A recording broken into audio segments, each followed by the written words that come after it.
எம்ஜிஆருக்கு நாணயம் வெளியிட்டாங்க. யார் வெளியிட்டாங்க தெரியுமா?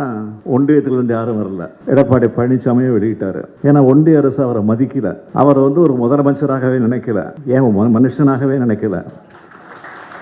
இதுதான் அவருக்கு இருந்த மரியாதை. இன்னைக்கு நாம அழைத்தவுடன் அடுத்த வினாடி ஒரு சொல் கூட தட்டாம ஒரு 15 நிமிஷம் அரை மணி நேரம் வந்து நீங்க நடத்திட்டு போன 15 நிமிஷம் என்ன, எவ்வளவு மணி நேரம் இருந்து நான் காத்திருந்து நிகழ்ச்சி நடத்திட்டு போறேன்னு சொல்லிட்டு வந்தார்.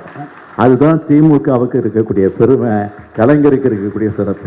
அம்மா அம்மா அம்மா அம்மான்னு போந்துகிட்டு இருக்காங்கல்ல அதிமுகவினர். இப்போ பாக்கெட்ல எல்லாம் படத்தை வச்சுக்கிட்டு பூஜை பண்ணிட்டு இருக்காங்கல்ல, அந்த அம்மையார் இறந்து எத்தனை வருஷம் ஆச்சு? நான் கேட்கிறேன், இது வரைக்கும் அந்த அம்மையார் அவர்களால் வளர்க்கப்பட்டவர்கள், உருவாக்கப்பட்டவர்கள் ஒரு இரங்கற் கூட்டமாவது நடத்தியிருக்காங்களா?